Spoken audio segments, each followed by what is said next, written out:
Gestur harap-harap cemas ditunjukkan Shin Tae-yong sepanjang pertandingan kontra Jepang. Selain hasil pertandingan, selepas turnamen bakal jadi momen yang lebih mengkhawatirkan bagi pelatih asal Korea Selatan itu. Sebab PSSI sudah merencanakan evaluasi besar-besaran untuk Shin Tae-yong, mengingat kontraknya akan habis pada Juni 2024. Oleh karena itu, 3 pertandingan di Piala Asia bakal jadi catatan khusus Erick Thohir dalam menilai performa timnas Indonesia asuhan STY. So, dengan apa yang sudah diberikan STY dan menimbang hasil skuad Garuda di Piala Asia 2023, apakah STY masih layak memimpin skuad Indonesia? Bergabung dengan timnas Indonesia tahun 2020, Shin Tae-yong sudah harus berjibaku dengan badai pandemi. Karena tak boleh ada kerumunan, sesi latihan dan pertemuan awal dengan punggawa tim nasional pun dilakukan secara daring. Meski terlihat sulit, Shin Tae-yong tetap sabar dan berusaha membuat pertemuan itu efektif. Setelah melakukan beberapa pertemuan, Shin Tae-yong memutuskan untuk melakukan regenerasi pada tim nasional Indonesia. Pelatih yang pernah menangani Song Hyung-min lebih suka pemain under 30 tahun. Menurutnya, pemain muda lebih mudah dibentuk daripada pemain yang sudah matang. Oleh karena itu, STY lebih mudah ketika memberikan saran, masukan, dan arahan untuk membentuk karakter pemain yang lebih disiplin. Kita semua tahu kedisiplinan memang jadi PR bagi atlet di Indonesia, dan STY berusaha memperbaiki itu dengan memangkas generasi. Sederhananya, STY mengutamakan untuk memulai dari awal ketimbang memperbaiki watak pemain senior yang sudah terbentuk. Kedisiplinan yang dimaksud tentu tidak hanya dalam latihan, tapi juga di luar lapangan. Selaku atlet nasional, para pemain dituntut tepat waktu, disiplin dalam urusan makan, dan sebagainya. Menurut STY, kedisiplinan bisa mempengaruhi kualitas latihan dan permainan di lapangan.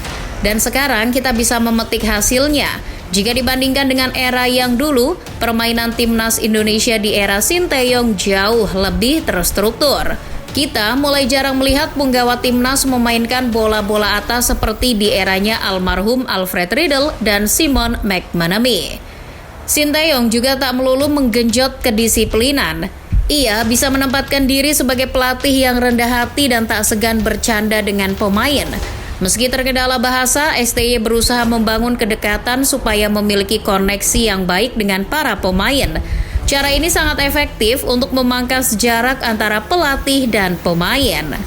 Setelah memastikan diri lolos ke putaran final Piala Asia 2023, Shin Tae-yong pun mempersiapkan tim secara menyeluruh.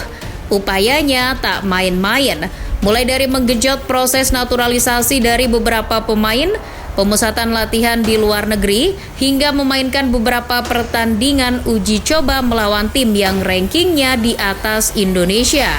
Persiapannya juga dilakukan dengan penuh dedikasi, mengingat Piala Asia kali ini akan menjadi bahan evaluasi bagi Shin Tae-yong.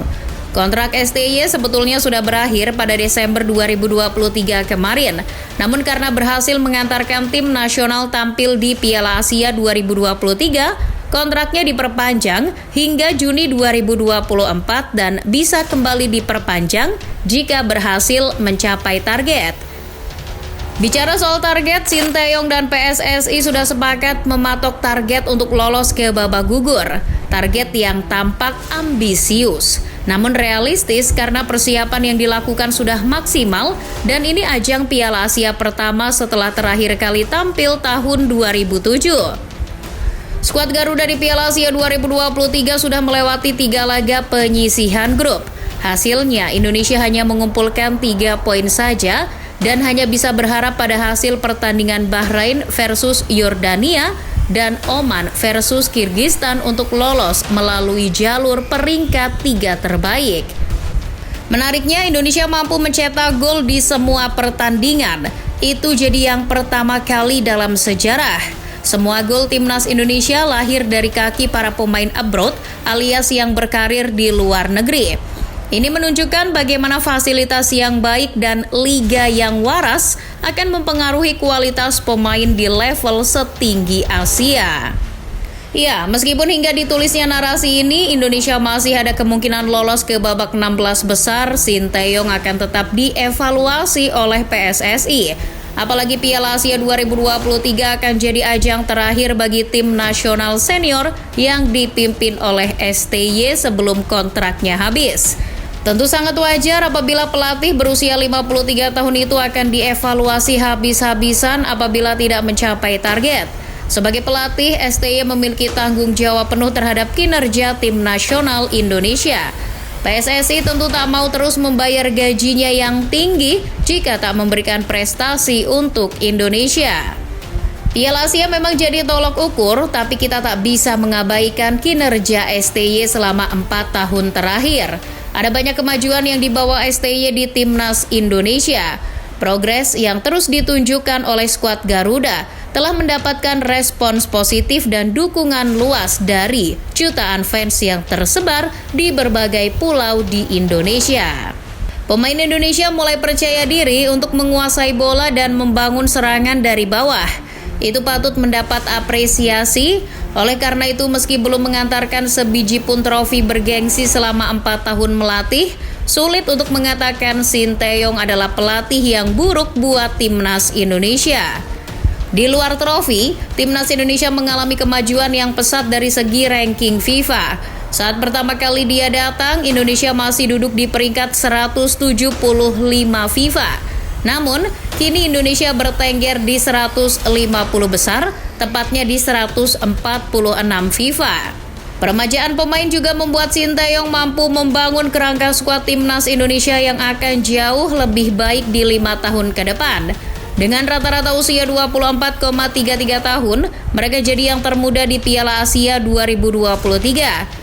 Banyak pengamat sepak bola asing yang mengatakan kalau masa depan sepak bola Indonesia berada di tangan pemain-pemain yang tepat.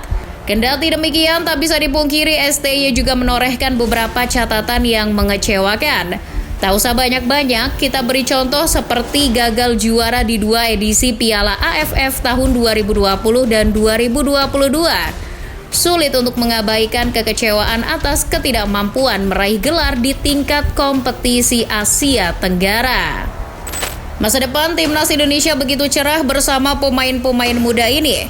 Skuad Piala Asia 2023 jadi pondasi kuat jika suatu saat nanti Sinteyong tak lagi menangani Timnas Indonesia. Solidnya skuad Piala Asia juga tak lepas dari pengaruh pemain naturalisasi. Kita semua tahu proyek naturalisasi memang bukan kali pertama dilakukan Timnas Indonesia. Namun, program naturalisasi yang dikelola oleh STY dan PSSI era kepemimpinan Iwan Bule dan Erick Thohir kali ini terbukti berhasil dan terarah.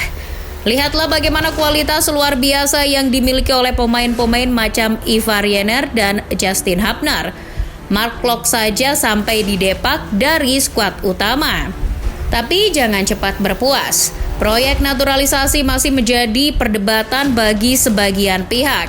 Sebab naturalisasi bisa diartikan sebagai keputusan PSSI dan STY terhadap bakat Indonesia. Bobroknya pengembangan usia muda di Indonesia coba diatasi STY dengan cara praktis. Hal ini sekaligus menjadi tamparan keras untuk PSSI itu sendiri.